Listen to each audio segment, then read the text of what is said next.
আসসালামু আলাইকুম ওয়া রাহমাতুল্লাহি ওয়া বারাকাতুহু।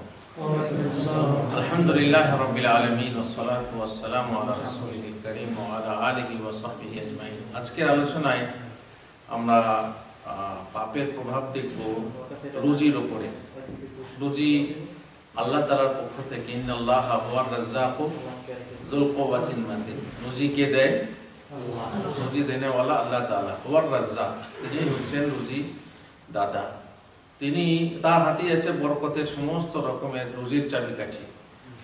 আমরা চেষ্টা করি, চেষ্টার মাধ্যমে আমরা সেই রুজি পাই, ততটুকু পাই যতটুকু আল্লাহ তাআলা আমাদেরকে দেন। সুতরাং রুজি আল্লাহ তাআলার পক্ষ থেকে আসবে, বা যদি কেউ আল্লাহকে অসন্তুষ্ট করে তাহলে কি আল্লাহ তাআলা রুজি দেবেন? এটা হচ্ছে প্রশ্ন। এখানে প্রথমে আমাদের মনে রাখতে হবে যে দুনিয়া যাকে বলে, সেই দুনিয়া আল্লাহ তাআলা সবাইকে দেন, মানে বাধ্যকে দেন, অবাধ্যকে দেন, মুসলিমকে দেন, কাফেরকে, অমুসলিমকেও দেন। আর দিন কাকে দেন? একমাত্র যে বান্দার প্রতি তিনি রহম করেন বা ভালোবাসেন, যাকে তাকেই দিন দিয়ে থাকেন। বাকি ধন যে কেউ পেতে পারে, তার কাছে সবাই সমান, সবাই ধন পাবে। তবে একটা কথা মনে রাখেন, যদি আল্লাহ চান আপনাকে অঢেল রুজি দেবে, ইন্নাল্লাহা ইয়ারযুকু মান ইয়াশাউ বিগাইরি হিসাব। আল্লাহ তাআলা যাকে ইচ্ছা বিনা হিসাবে রুজি, চাই না তবুও চলে আসছে, চাই না তবুও রুজি চলে আসছে। কোত্থেকে আসছে? কিভাবে আল্লাহ তাআলা রুজি দিচ্ছেন? বিনা হিসাবে। আর যদি আল্লাহ না চান, আপনি যতই চেষ্টা করুন আপনি রুজি পাবেন না। আর একটা কথা মনে রাখেন, পাপ করলে শাস্তি কোথায় হবে? কখন হবে? কিয়ামতে। কিন্তু দুনিয়াতে পাপের শাস্তি কি হয়? এই কথা আমরা বারবার বলেছি। যদি আল্লাহ চান তাহলে কারেন্ট শাস্তি দেন, কিন্তু কেউ পাপ করলেই যে শাস্তি পাবে তাহলে তো খুব ভালো হতো, তাহলে তো লোকে পাপই করতো না। যদি পাপের কারেন্ট শাস্তি পাওয়া যেত, মানুষ পেত, তাহলে কেউ পাপই করতো না। আসলে পাপের কারেন্ট শাস্তি হতেও পারে, নাও হতে পারে। এবার রুজির ব্যাপারটা বুঝুন, যে তাহলে পাপের প্রভাব রুজির উপরে কেমন। অনেকে ভাববে যে আমি তো খুব ভালো পরেজগার লোক, আল্লাহর বান্দা, কিন্তু আমি রুজি পাই না। আবার দেখা যাবে যে একজন কাফের, সে উদ্ধত, সে নাস্তিক, সে আল্লাহকে গালাগালি করে, অথচ অনেক রুজি তার কাছে। এই জিনিসটা এখান থেকে বুঝতে হবে যে দুনিয়ার ব্যাপারে আল্লাহ তাআলা যাকে ইচ্ছা, তবে হ্যাঁ, আল্লাহ তাআলা কিন্তু পরীক্ষা করেন। কাউকে ধন দিয়ে পরীক্ষা করেন, কারো কাছ থেকে ধন কেড়ে নিয়ে পরীক্ষা করেন। দিয়ে ধন দেখে মন কেড়ে নিতে কতক্ষণ? আল্লাহ তাআলা পরীক্ষা করেন ধন দিয়ে, আবার ধন নিয়ে। তো যাই হোক, এসব কথা আসলে আমরা মুমিন যারা, তারা বিশ্বাস করি। অনেকে হয়তো বুঝবে না, তারা বলবে হ্যাঁ তোমরা বলছো পাপের প্রভাব, পাপ করলে রুজি পাবো না, তাহলে তো অনেক মানুষ পাপী আছে। সেই কথা আমরা বোঝার চেষ্টা করব। পাপাচরণের ফলে বান্দা অনেক রুজি থেকে বঞ্চিত হয়। যেমন তাকওয়ার ফলে অনেক বান্দা রুজি লাভ করে থাকে। অনেক বান্দা কেন বললাম? সবাই নয়। মহান আল্লাহ বলেছেন, ওয়ালাউ আন্না আহলাল কুরা আমানু ওয়াত্তাকাউ লাফাতাহনা আলাইহিম বারাকাতিন মিনাস সামাই ওয়াল আরদ ওয়ালাকিন কাযযাবু ফাআখাযনাহুম বিমা কানু ইয়াকসিবুন। সূরা আরাফের 96 নম্বর আয়াত আল্লাহ বলেছেন, আর যদি জনপদের অধিবাসীরা বিশ্বাস করত, সাবধান করত, মানে ঈমান আনতো, সাবধান হতো, মানে তাকওয়া, মুত্তাকি, পরহেজগার হতো, আল্লাহ ভীরু হতো, তাহলে তাদের জন্য আমি আকাশমণ্ডলীয় পৃথিবীর কল্যাণ দ্বার উন্মুক্ত করে দিতাম, সমস্ত কল্যাণ দ্বার খুলে দিতাম। কিন্তু তারা মিথ্যা মনে করলো, ফলে তাদের কৃতকর্মের জন্য আমি তাদেরকে পাকড়াও করলাম। তাহলে এখানে আল্লাহ ইচ্ছা করেছেন, পাকড়াও করেছেন, রুজি বন্ধ করে দিয়েছেন। আপনারা নূহ আলাইহিস সালামের ব্যাপারে জানেন, ফাকুলতু আস্তাগফিরু রাব্বাকুম ইন্নাহু কানা গাফফারা ইউরসিলিস সামা আলাইকুম মিদরারা ওয়া ইমদিদকুম বিআমওয়ালিন ওয়া বানিনা ওয়া ইয়াজআল লাকুম জান্নাতিন ওয়া ইয়াজআল লাকুম আনহারা। বললেন তোমরা আল্লাহর কাছে ইস্তেগফার করো, ইস্তেগফার করলে আল্লাহ বৃষ্টি দেবেন, আল্লাহ জান্নাত দেবেন, আল্লাহ বাগান দেবেন, আল্লাহ মাল ধন দেবেন, ইত্যাদি ইত্যাদি। আমরা এই জন্য বলি যে হুজুর আছে, হুজুর আমার এই বাচ্চা হয় না, কি হবে? ইস্তেগফার করো। আমার মালধনের খুব অভাব, ইত্যাদি। বললো তুমি ইস্তেগফার করো। কেন? ইস্তেগফারে রুজি আসবে, ইস্তেগফারে মালধন আসবে, ইস্তেগফারে ফল ফসল হবে, ইস্তেগফারে তোমার বাচ্চা হবে। যেহেতু নূহ আলাইহিস সালাম তার কওমকে শিখিয়েছিলেন। কিন্তু এটা কি গ্যারান্টি? আল্লাহ তাআলা ইচ্ছা হলো, সর্বোপরি ইচ্ছা হলো আল্লাহ তাআলা। আল্লাহ তাআলা চাইলে নিশ্চয়ই ইস্তেগফার একটা কারণ, আল্লাহর কাছে তাকওয়া পরহেজগার হওয়া একটা কারণ যাতে রুজি আসে। আল্লাহ বলছেন ওমাই ইয়াত্তাকিল্লাহ ইয়াজআল লাহু মাখরাজা ওয়া ইয়ারযুকহু মিন হাইসু লা ইয়াহতাসিব। সূরা তালাকের 2-3 নম্বর আয়াতে আল্লাহ বলছেন যে কেউ আল্লাহকে ভয় করবে, আল্লাহ তার নিষ্কৃতির পথ করে দেবেন, তার উপায় বের করে দেবেন, আর তাকে তার ধারণাতীত উৎস হতে রুজি দান করবেন। এমন জায়গা থেকে রুজি আসবে সে কল্পনাই করতে পারে যে এখান থেকে আমার রুজি আসবে। হঠাৎ করে এমন একটা কাজ পেয়ে যাবে যে কাজে সে দেখা গেল যে হ্যাঁ অভাবমুক্ত হয়ে গেছে, বড়লোক হয়ে গেছে ইত্যাদি। যদি কেউ বলেন তাহলে কাফেররা ফাসেকরা এত সুখী কেন, তারা এত শত পাপ করা সত্ত্বেও রুজি পায় কেন? তাহলে তার উত্তর হলো মহানবী সাল্লাল্লাহু আলাইহি ওয়াসাল্লামের এই বাণী। তিনি বলেছেন লাউ কানাতিদ দুনিয়া তা'দিলু ইনদাল্লাহি জানাহা বাউদা মা সাকা কাফিরাম মিনহা শারবাতা মা। তিরমিজি ইবনে মাজার হাদিস, যেখানে আল্লাহ রাসূল সাল্লাল্লাহু আলাইহি ওয়াসাল্লাম বলছেন যদি আল্লাহর নিকট মশার ডানার সমান দুনিয়ার মূল্য বা ওজন থাকতো, তার মানে দুনিয়ার কোনো ভ্যালুই নেই, আল্লাহর কাছে কোনো ওজনই নেই। যদি ওজন থাকতো তাহলে তিনি কোন কাফেরকে এই দুনিয়া থেকে এক ঢোক পানি পান করতে দিতেন না। যেই বলবে সে নাস্তিক, সে কুফরি করছে, সে ঈমান আনছে না, সে রাসূলকে স্বীকার করছে না, তাকে পানি পর্যন্ত আল্লাহ দিতেন না। কেন দিচ্ছে, কেন পাচ্ছে কেন? তাহলে যেহেতু দুনিয়ার কোনো মূল্য আল্লাহর কাছে নেই। দুনিয়া সবাইকে, দুনিয়ায় আমি পাঠিয়েছি পরীক্ষার জন্য, সেখানে মুমিন কাফের সবাই সমানভাবে আমি যাকে দেবো সে রুজি পাবে, আর যাকে আমি চাইবো সে কাফের হোক বা মুমিন হোক আমি কিন্তু রুজি দেবো না। সুতরাং এটা একটা কারণ যে আল্লাহর কাছে দুনিয়ার মূল্য থাকলে কাফের রুজি পেত না। আর এক হাদিসে রাসূলুল্লাহ সাল্লাল্লাহু আলাইহি ওয়াসাল্লাম বলেছেন, যেটা আল্লাহর এক চিরন্তন রীতি, তিনি অবাধ্যাচারীদেরকে ঢিল দিয়ে থাকেন। মানে ওই যে বললাম না পরীক্ষা, ঢিল দাও তোমরা দেখে নাও। ইযা রাআইতাল্লাহা ইউতিল আবদা মিনাদ দুনিয়া আলা মাআসিহি মা ইউহিব ফা ইন্নামা হুয়া ইস্তিদরাজ। এটা আল্লাহ রাসূল সাল্লাল্লাহু আলাইহি ওয়াসাল্লাম বলেছেন, যদি দেখো যে পাপ করা সত্ত্বেও আল্লাহ বান্দাকে ইচ্ছা মতো সুখ সমৃদ্ধি দান করেছেন, তাহলে তা আসলে ঢিল দেওয়া, আল্লাহর পক্ষ থেকে ঢিল দেওয়া। অনেক সময় দেখেছেন যারা মাছ ধরেন ওই যে ছিপে করে দাঁড়া দিয়ে মাছ ধরেন না, ধরেন বড়শি দিয়ে, বড়শি যখন গেঁথে যায় তখন মাছটাকে নিয়ে খেলানো হয়, খানিক হুইলটাকে ঘুরিয়ে দিয়ে খানিক যাও, ভালো করে গাঁথবে, তারপরে আস্তে আস্তে মাছটাকে নিয়ে এসে শিকার করা হয়। অতঃপর আল্লাহ রাসূল সাল্লাল্লাহু আলাইহি ওয়াসাল্লাম আয়াত পাঠ করলেন, ফালাম্মা নাসু মা যুকিরু বিহি ফাতাহনা আলাইহিম আবওয়াবা কুল্লি শাই হাত্তা ইযা ফারিহু বিমা উতু আখাযনাহুম বাগতাতান ফাইযা হুম মুবলিসুন। সূরা 44 নম্বর আয়াত। তাদেরকে যে উপদেশ দেওয়া হয়েছিল তারা যখন তা বিস্তৃত হলো তখন তাদের জন্য সমস্ত কিছুর দ্বার উন্মুক্ত করে দিলাম। অবশেষে তাদেরকে যা দেওয়া হলো, যখন তারা তাতে মত্ত হলো, দুনিয়া পেয়ে মত্ত হয়ে গেল, তখন অকস্মাৎ তাদেরকে পাকড়াও করলাম, হঠাৎ করে তাদেরকে পাকড়াও করলাম, ফলে তখনই তারা নিরাশ হয়ে পড়ল। এটা হচ্ছে আল্লাহর রীতি, আল্লাহর নীতি। তারা যখন তাদের সুস্থতা, নিরাপত্তা, ধনসম্পদ, সুখ স্বাচ্ছন্দ্য ইত্যাদি নিয়ে গর্বমূলক আনন্দিত ছিল, তারা মানে খুব গর্বিত ছিল, তখনই মহান প্রতিপালক তাদেরকে পাকড়াও করলেন। আর নিশ্চয়ই তার পাকড়াও যন্ত্রণাদায়ক কঠিন, আর আকস্মাৎ পাকড়াও কঠিন হয় যেহেতু তাতে অপরাধীরা অপ্রস্তুত থাকে। এমন সময়ে ভূমিকম্প আসে, এমন সময়ে বন্যা হঠাৎ করে চলে আসে, ঝড় ঝঞ্ঝা হঠাৎ করে আসে, তারা প্রস্তুতিও নিতেও বাঁচার উপায়ও মানে খুঁজে দিতে পারে না। ফেরাউনের ব্যাপারে আপনারা জানেন, ফেরাউনের জাতি, ফেরাউনের কম, তাকে ফেরাউন বলছি, ওর নামটা কি, যার অনেক ধন ছিল, কারণের ব্যাপারে আপনারা জানেন যে কারণের কম তাদেরকে বলল লা তাফরাহ ইন্নাল্লাহা লা ইউহিব্বুল মুফরিহিন, গর্ব করো না, তোমার বিশাল ধন আছে, ধন নিয়ে গর্ব করো না, আল্লাহ তাআলা গর্বিত মানুষকে পছন্দ করেন না। তারপরে বললেন যে তুমি দুনিয়া পেয়েছো, দুনিয়ার মাধ্যমে আখেরাত কামনা করো, দুনিয়াতে ফাসাদ সৃষ্টি করো না। তখন ফেরে কারণ কি বললো, ইন্নামা উতীতুহু আলা ইলমিন ইনদি, এটা আমি আমার জ্ঞান বলে অর্জন করেছি, সমস্যা কি? তো আল্লাহ তাআলা তো ভেবে ধ্বংস করে, তার যে অহংকার, তার যে গর্ব, তার কারণে আল্লাহ তাকে কি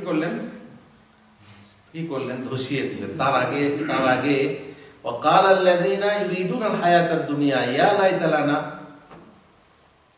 লাউ ইয়া লাইতা লানা, যদি তারা বললো আর কি, যারা দুনিয়া পছন্দ করে তারা বললো মিসলামা উতিয়া কারণ, যদি আমরা কারণের মতো ধন আমরা পেতাম, যদি কারণের মতো ধন আমাদের হতো, এই কামনা করতে লাগলো। ওয়াকাল আল্লাযীনা উতুল ইলমা ওয়াইলাকুম সাওয়াবুল্লাহি খায়রুল লিমান আমানা ওয়া আমিলা সালিহা, যাদেরকে ইলম দেওয়া হয়েছে, যাদেরকে জ্ঞান দেওয়া হয়েছে, যারা জ্ঞানী মানুষ, তারা বলে তোমরা এরকম কামনা কেন করছো? তোমাদের জন্য ঈমান এবং নেক আমল যারা করে তাদের জন্য আখিরাতের সওয়াবই হচ্ছে উত্তম। ধন পাওয়া এটা জরুরি না, দুনিয়াতে হারলে অথবা জিতলে, আসলে জিততে হবে কোথায়? আখিরাতে। কিন্তু কারণের অন্য ব্যাপার ছিল, ফলে কারণকে ধসিয়ে দেওয়া হলো। যেভাবে তাকে হঠাৎ করে আল্লাহ পাকড়াও করলেন, তাকে ধসিয়ে দিলেন। এভাবে বহু ঘটনা আছে, বহু আল্লাহ তাআলা যাকে ইচ্ছা তাকে পাকড়াও করেছেন তাদের পাপের জন্য। যারা পাপী নয় তাদের রুজি ও সুখ সমৃদ্ধি উল্লেখযোগ্য না হলেও তারা সুখী। রুজি যথেষ্ট পরিমাণে হলে সেটাই কিন্তু যথেষ্ট। রুজি প্রচন্ড হলেই যে সে সুখী তা নয়, প্রচন্ড ধনবান হলেই সে সুখী নয়। এই জন্য কি বলা হয়, মনের ধনবত্তাই হচ্ছে ধনবত্তা, গেনান নাফস। যদি আপনার মন ধনী হয় তো সেই ধনবত্তাটাই হচ্ছে শ্রেষ্ঠ এবং উত্তম। অনেক ধনমাল আছে, 5খানা 7খানা বাড়ি আছে, বা আপনি একটা পুরো রাজ্যের রাজা, কিন্তু তা সত্ত্বেও আপনার শান্তি আছে বলে এটা আপনি ধারণা করবেন না যে আপনি সুখ শান্তি পেয়েছেন, বরং মনের শান্তি হলো আসল শান্তি। সুতরাং অল্প রুজি, অপর্যাপ্ত উদাসকারী রুজি অপেক্ষা শ্রেষ্ঠ। এমন রুজি আপনি পেয়েছেন যাতে আপনি উদাস হয়ে যাচ্ছেন আল্লাহ সম্বন্ধে, কিংবা আপনার গর্ব চলে আসছে, তার তুলনায় অল্প রুজি, যে রুজি পেয়ে আপনি সুখী আছেন এবং আল্লাহ তাআলার ইবাদত করছেন, নিশ্চয়ই সেটা ভালো। কত শত ধনাঢ্য ব্যক্তির মন তাকে সুখ দিতে পারেনি, যেহেতু এমন ধনদাসদের সাথে থাকে নিরন্তর দুশ্চিন্তা। কিসের দুশ্চিন্তা? যে আমার চুরি হয়ে যাবে, ডাকাত পড়বে, আমার মেরে নেবে, সরকার নেবে, ট্যাক্স নেবে, এ করবে, ও করবে, নানা রকম দুশ্চিন্তা থাকে। অবিরাম ক্লান্তি এবং অন্তহীন আক্ষেপ, যেহেতু মানুষের ধনতৃষ্ণা মিটতে চায় না, পিপাসায় শরবত পান করার মতো মনে তৃপ্তি আসে না। তারপরে আপনাকে যদি পিয়াস লাগে, খুব খেটে এসেছেন, গরম লেগেছে, পিয়াস লেগেছে, আপনাকে যদি চিনি শরবত বেশ গাঢ়া করে ঘুলে দেওয়া হয়, পিয়াস মরবে না? আরো বেশি পিয়াস লাগবে, বেশি পিয়াস লাগবে, আরো পিয়াস লাগবে। শরবত পান করার পরে তখন আবার আপনি পানি চাইবেন, যেটুকু দরকার সেটুকু না, ওর থেকে অতিরিক্ত কিছু হলে পরে আপনার পিপাসা মিটবে না। রাসূলুল্লাহ সাল্লাল্লাহু আলাইহি ওয়াসাল্লাম বলেছেন, লাউ আন্না লিবনি আদম ওয়াদিয়াম মিন যাহাবিন আহাব্বা ইয়াকুনা লাহু ওয়াদিয়ান ওয়া লা ইয়ামলা আফাহু ইল্লা তুরাব ওয়া ইয়াতুবুল্লাহু আলা মান তাব। বুখারী মুসলিমের হাদিস। রাসূলুল্লাহ সাল্লাল্লাহু আলাইহি ওয়াসাল্লাম বলেছেন, আদম সন্তানের মালিকানায় যদি সোনার একটি উপত্যকা হয়, উপত্যকা কাকে বলে বুঝলাম? দুই পাহাড়ের মাঝখানে। এই উপত্যকা পরিমাণ যদি স্বর্ণ হয়, তবুও সে অনুরূপ আরো একটি মালিক হওয়ার অভিলাষী হবে। আরেক পাহাড়, যতই টাকা হোক, কোটি কোটি টাকা আছে, তবু মনে হয় কোটি কোটি টাকা আরো বেড়ে যায়। দেখেন কোটি কোটি টাকা তার ব্যবসায় লাগায়, কি বিশাল বিশাল কোম্পানি খুলে, তারা কোটি কোটি টাকা কাজে লাগিয়ে আরো কোটি কোটি টাকা কামায়। টাকা কামানোর পেয়াস কিন্তু মেটে না। ওই পেয়াসে শরবত খাওয়ার মতো পেয়াস, পিপাসা ধীরে ধীরে বেড়েই যায়। একমাত্র মাটি আদম সন্তানের চোখ, পেট পূর্ণ করতে পারে। মাটি খাবে তবে তার পেট পূর্ণ হবে। সোনা দানা যে রুজি তার পেট পূর্ণ করতে পারবে না। তবে হ্যাঁ, যে ব্যক্তি তওবা করে, আল্লাহ তার তওবা গ্রহণ করেন। তার মানে যে এত লোভ করবে, লোভে তো পাপ, তাই না? আর পাপে মৃত্যু। কিন্তু যদি কেউ তওবা করে, আল্লাহ তার তওবা গ্রহণ করবেন। পক্ষান্তরে কত শত মানুষ আছে যারা ধনী নয় কিন্তু অত্যন্ত সুখী। মানে ধনী মানে কি, অত টাকা পয়সা নেই, অত গাড়ি বাড়ি নেই, অত ব্যাংক ব্যালেন্স নেই, কিন্তু আরামসে মাশাআল্লাহ তার রুজি সচ্ছল অবস্থা, মানে সচ্ছল সংসার চলছে, সচ্ছল অবস্থা, এটা কিন্তু খুব সুন্দর। তাতে সে মহা সুখী আছে। রাসূলুল্লাহ সাল্লাল্লাহু আলাইহি ওয়াসাল্লাম বলেছেন, মান আসবাহা মিনকুম আমিনান ফি সিরবিহি মুআফান ফি জাসাদিহি ইনদাহু কুতু ইয়াউমিহি ফাকান্নামা হিজাত লাহু দুনিয়া বিহাযাফিরিহা। দুনিয়ার বাদশা কে জানেন? আমাদের এখানে বাদশা রয়েছেন, যে দুনিয়ার বাদশা হচ্ছে সেই ব্যক্তি যে ব্যক্তি তার ঘরে অথবা গোষ্ঠীর মধ্যে নিরাপদে, কোন রকমের তার বিপদ আপদ কোনো ভয় নেই, নিরাপদ আছে, নিশ্চিন্ত আছে, উদ্বিগ্ন শূন্য আছে, কোনো উদ্বিগ্ন নেই। আর 2 নম্বর, শরীর সুস্থ আছে, শরীরে কোনো রোগ বালা জ্বালা নেই, শরীরে না সুগার আছে, না প্রেসার আছে, আর না অন্য কোন রোগ তার শরীরে আছে, মাশাআল্লাহ শরীরে সে সুস্থ। আর নম্বর 3, তার মধ্যে কি আছে? কুতু ইয়াউমিহি, তার মানে ডেইলি যেটা খাবো সেই খাবার রুজি তার আছে। ডেইলি যে খাবো চিন্তা করতে হবে কাল কি খাবো, কয়েক মাস পরে কি খাবো, ঠিক এমন কাজ পেয়েছে যে কাজ হিসাবে তার রুজি আসছে আর খাচ্ছে, কোনো চিন্তা নেই। আল্লাহ রাসূল সাল্লাল্লাহু আলাইহি ওয়াসাল্লাম বলেছেন ফাকান্নামা হিজাত লাহু দুনিয়া বিহাযাফিরিহা, এই লোক যেন পার্থিব সম্পদ লাভ করেছে, সমস্ত পার্থিব সম্পদ যেন তার কাছে চলে এসেছে। 3টে জিনিস চাই। এই হচ্ছে সুখী মানুষ, যে নিরাপদ আছে। অনেক মানুষ দেখবেন তার ধন আছে, সুস্থ আছে, কিন্তু নিরাপদ নেই। এই ডাকাত চলে আসবে, এই চোর আসবে, এই সন্ত্রাসী আসবে, এই বাঘ ভালুক আসবে, এই সাপ আসবে, একদম দুশ্চিন্তায়, সে নিরাপত্তাই নেই, সরকার আমার কাছ থেকে কেড়ে নেবে, এই যে একটা সবসময় অনিরাপত্তায় ভোগে, এটা আতঙ্ক ভোগে। যেন এক দোয়া আছে না, আম দোয়া, আল্লাহুম্মা ইন্নী আসআলুকাল আফওয়া ওয়াল আফিয়াতা ফিদ দুনিয়া ওয়াল আখিরাহ। আফিয়াত চাওয়া, নিরাপত্তা চাওয়া বড় মানে খুবই সুন্দর দোয়া, যেটা আমরা 2 সিজদার মাঝখানে পড়ি। আল্লাহুম্মা হাদিনি, না 2 সিজদার মাঝে আল্লাহুম্মা গফিরলি ওয়ারহামনি ওয়ারযুকনি। এত সুন্দর করে রুজি চাওয়া হয় আল্লাহর কাছে এবং নিরাপত্তা চাওয়া হয়, সমস্ত রকমের নিরাপত্তা, কোনো রকমের ভয় যেন আমাকে না ধরে, শারীরিক কোনো অসুস্থতা যেন আমাকে পেয়ে না বসে, আর আমি যেন রুজি পাই। এই 3টে জিনিস যে হবে সে হচ্ছে দুনিয়ার সুখী মানুষ। আরবি কবি বলেছেন ওয়ালাস্তু আরা সাআদাতা জামআ মালিন ওয়ালাকিন্নাত তাকিয়্যা হুয়াস সাঈদু ওয়া তাকওয়াল্লাহি খায়রুজ যাদি যুখরান ওয়া ইনদাল্লাহি লিল আতকা মাজিদু। তার মানে ধন সঞ্চয়ে সুখ আছে বলে মনে করি না, আসলে মুত্তাকি ব্যক্তি হলো প্রকৃত সুখী। পরেশগার দিনদার মানুষ, সে দেখবেন যেটুকু পেয়েছে সেইটুকুতে অল্পে তুষ্ট, যেটুকু আছে সেইটুকু নিয়েই সে তুষ্ট আছে, আর সে আমরা সুখে আছে, হচ্ছে প্রকৃত সুখী। সঞ্চয়ে আল্লাহর তাকওয়া হলো উত্তম সম্বল। যদি আপনি সঞ্চয় করতে চান তাহলে আল্লাহর তাকওয়া সঞ্চয় করুন, আর আল্লাহর নিকট মুত্তাকির জন্য রয়েছে আরো অনেক কিছু বেশি। নিশ্চয়ই সে পরকালে লাভ করবে, দুনিয়াতে সুখ শান্তি সে পাবে, কিন্তু হয়তো ওই বাড়ি গাড়ি আর অতিরিক্ত বিলাসিতার সামান সে পাবে না, কিন্তু সে দুনিয়াতে সুখী আছে। রব্বানা আতিনা ফিদ দুনিয়া হাসানা আর ওয়া ফিল আখিরাতি হাসানা, সুন্দর জান্নাত সে তো আছেই, অপেক্ষা করছে। পক্ষান্তরে পাপী মানুষ, পাপী ধনী সুখী না। যেমন আগে বলা হলো যে পাপ করছে সে ধনী সুখী না, তার বিভিন্ন রকমের পাপের শাস্তি প্রাপ্তির জন্য সে অনিরাপত্তায় ভুগবে, নানা শাস্তির জন্য। যেমন সরকারের পক্ষ থেকে, পুলিশের পক্ষ থেকে, চোরের মন পুলিশ সব সময় সে দুশ্চিন্তায় ভুগবে। কোন মানুষের জন্য 2টি হাতে 3টে ফুটবল রাখা সম্ভব না। 2টো হাতে কটা বল রাখতে পারেন? 3টে রাখতে পারবেন না। এইরূপ একটি মানুষের ভিতরে 3টে জিনিস হতে পারে না, সুস্বাস্থ্য, ধন ও মানসিক শান্তি। পারবেন না। বলবেন আপনি যে ধন চান, ধন পাবেন, কিন্তু সুস্বাস্থ্য পাবেন না। আর সুস্বাস্থ্য যদি পান তাহলে আপনি মানসিক শান্তি পাবেন না। 3টে বল আপনি একসঙ্গে রাখতে পারবেন না, একই সঙ্গে থাকতে পারে না। এই 3টে জিনিস সাধারণত পাপীরা ধন পায় কিন্তু সুখ পায় না, কিন্তু সৎ লোকেরা ধন না পেলেও মানসিক সুখ শান্তি পেয়ে সে বা তারা ধন্য হয়। সুতরাং আজকে ছিল কি, পাপের প্রভাব রুজির ওপর। আপনার রুজির উপরে পাপের প্রভাব পড়তে পারে।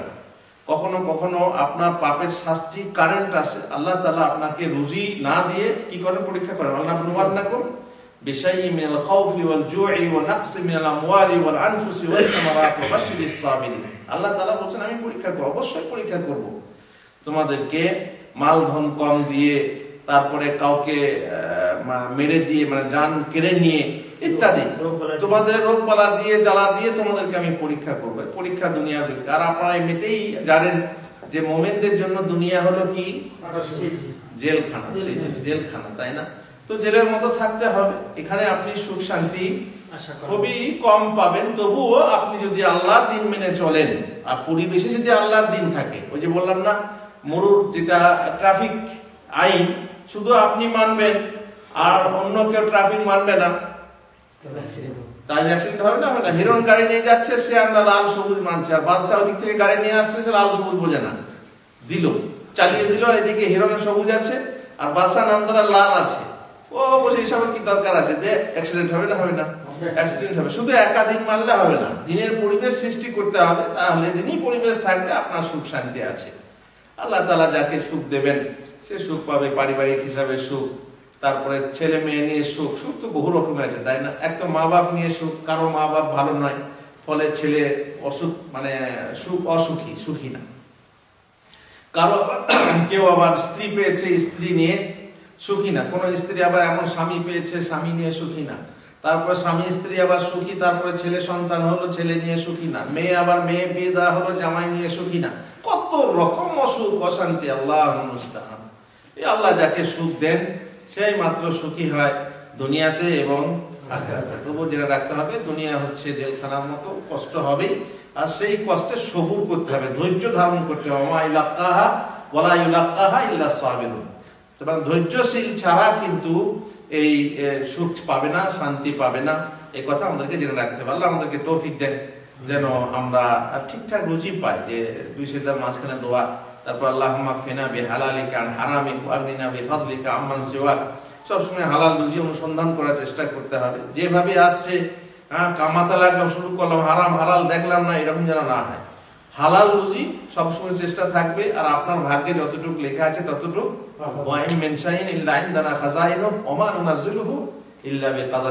আল্লাহ তাআলার কাছে সব আছে, বুঝলেন? কিন্তু যাকে যেমন প্রয়োজন তাকে তেমন দান করে থাকেন। তো আল্লাহর কাছে চান হালাল পথে, আর আল্লাহর প্রতি তাকওয়া রেখে হালাল পথে রুজি উপার্জন করুন। আল্লাহর কাছে রুজি চান, ইনশাআল্লাহ আল্লাহ রুজি আমাদেরকে দান করবেন। বাচ্চা নামদার আমরা রুজি চাই প্রত্যেকদিন ফজরের নামাজ পড়ে। সেই দোয়াটা কি? ফজরের নামাজে সালাম ফেরার পর একটা দোয়া বলে আমরা আল্লাহর কাছে রুজি চাই। কি সেই দোয়াটা? যদি আমল থাকতো তাহলে ভুলতেন না। অনেকবার বলা হয় রুজি চাওয়ার জন্য আমরা রুজি চাই, এখানে রুজি কামাতে এসেছি, কিন্তু রুজি যার হাতে আছে তার কাছেই রুজি চাই না।